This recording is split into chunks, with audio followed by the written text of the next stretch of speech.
শেষ হাসি কে হাসবে, সিমিওনে নাকি মিকেল অর্তেতা? চ্যাম্পিয়ন্স লিগের সেমিফাইনাল এমন একটি পর্যায়ে যেখানে প্রতিটি মুহূর্ত ইতিহাস গড়ার জন্য তৈরি থাকে। আগামীকাল মঙ্গলবার রাতে তেমনই এক মুহূর্তের সাক্ষী হবে ফুটবল বিশ্ব।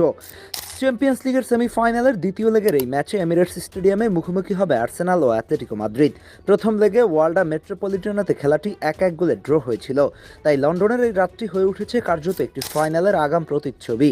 দুই দলের কাছেই লক্ষ্য একটাই, 30 মে ফাইনালের টিকিট কাটা এবং নিজেদের প্রথম চ্যাম্পিয়ন্স লিগ শিরোপার স্বপ্নকে বাঁচিয়ে রাখা। দুই দলই জানে দ্বিতীয় লেগ শুরু হবে শূন্য থেকে, কিন্তু তার নিচে লুকিয়ে আছে প্রতিশোধ ও প্রমাণের তাড়না। চলতি মৌসুমে গ্রুপ পর্বে এই মাঠেই আর্সেনাল 4-0 গোলে উড়িয়ে দিয়েছিল অ্যাটলেটিকোকে। এমন এক হারের তাজা ক্ষত মনের ভেতরে নিয়েই ডিয়েগো সিমিওনের দল নামবে এই ম্যাচে। অন্যদিকে নকআউট পর্বে সর্বশেষ দেখায় 2017-18 ইউরোপা লিগে জয়ী হয়েছিল অ্যাটলেটিকো। সেই হিসেবে ফিরতি আরও একটি পাল্লা অপেক্ষা করছে। উভয় দলের জন্য ইতিহাস নিজেদের করে নেওয়ার সুযোগ, যা ম্যাচের প্রতিটি পাস, ট্যাকল ও সিদ্ধান্তের উত্তেজনা সঞ্চার করবে। দুই দলের বর্তমান চিত্র একটু ভিন্ন মেরুর। আর্সেনাল নিজেদের সর্বশেষ ম্যাচে ফুলহ্যামকে 3-0 গোলে হারিয়ে দারুণ ছন্দে আছে। দলের সবচেয়ে বড় খবর হলো বুকায়ো সাকার ফিরে আসা। ইনজুরি থেকে সেরে ওঠা এই ইংলিশ উইঙ্গার ডান দিক থেকে যে আগ্রাসন নিয়ে আসবেন, তা যে কোনো রক্ষণের জন্য দুঃস্বপ্ন হতে পারে। তবে কিছুটা দুর্ভাবনার কারণ হয়ে আছেন অধিনায়ক মার্টিন ওডেগার্ড ও আক্রমণ ভাগের অপর গুরুত্বপূর্ণ নাম কাই হাভার্টস। ম্যানেজার মিকেল আর্তেতা পরিষ্কার করে জানিয়েছেন যে তাদের নিয়ে শেষ মুহূর্তের পরীক্ষা নিরীক্ষা শেষেই একাদশ চূড়ান্ত হবে। এর বাইরে ইনজুরি থাকায় ইউরিয়ান টিম্বারের খেলার সম্ভাবনা ক্ষীণ।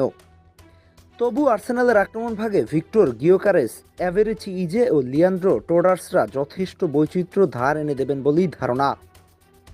অন্য প্রান্তে অ্যাটলেটিকো মাদ্রিদ পুরো শক্তি নিয়ে লন্ডনে পা রেখেছে। লিগ ম্যাচে ডিয়েগো সিমিওনের পুরো দলকে বিশ্রাম দিয়ে কার্যত একটি সুপ্ত বার্তা দিয়েছেন। আসল লক্ষ্য এখানেই।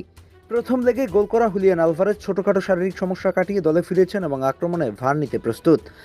অতোয়ান গ্রিজম্যান পাশে থাকা এই জুটি যে কোনো মুহূর্তে বিপদ ঘটাতে পারে, আর তাদের বিপক্ষে দৃঢ় প্রাচীর তুলতে আর্সেনালের মাঝমাঠে ক্রিয়েটিভিটি রুখে দেওয়ার ভার নিতে পারেন জৌনি কার্ডোসো ও কোকের মতো অভিজ্ঞ যোদ্ধারা। এই ম্যাচ নির্ধারিত হবে মাঝমাঠের নিয়ন্ত্রণ নেওয়ার লড়াইয়ে। মার্টিন জুবিমেন্দি ও ডেক্লান রাইস যদি বলের দখল ধরে রেখে তাল মিলিয়ে খেলতে পারেন, তবে সিমিওনের পরিকল্পনা ভেস্তে যেতে পারে। কিন্তু কোকের নেতৃত্বে অ্যাটলেটিকো মাঝমাঠ সেই জায়গাটুকু সহজে ছাড় দেবে না। গোলপোস্টের নিচে দুই গোলরক্ষক ডেভিড রায়া ও ইয়ান ওভালকের মধ্যে প্রতিযোগিতা হবে। প্রথম লেগে রায়াকে বেশ কয়েকটি কঠিন সেভ করতে হয়েছিল, এবার ওভালককেও হয়তো সমানতালে ব্যস্ত থাকতে হবে। তাছাড়া বুকায়ো সাকা আর অ্যাটলেটিকোর লেফট ব্যাক রুগেরির মধ্যে ডান প্রান্তের দৈরতটাও চোখে পড়ার মতো হতে পারে। সাকা ইনজুরি কাটিয়ে কতটা ছন্দে ফিরতে পারেন আর রুগেরি তাকে থামাতে কতটা সফল হন, তার উপর অনেক কিছু নির্ভর করবে। সব দিক বিবেচনা করলে এই ম্যাচ নিয়ে ভবিষ্যৎবাণী করা কঠিন, তবু কিছু ইঙ্গিত পাওয়া যায়। ঘরের মাঠ, নিজেদের সমর্থক ও সাম্প্রতিক ফর্মের সুবাদে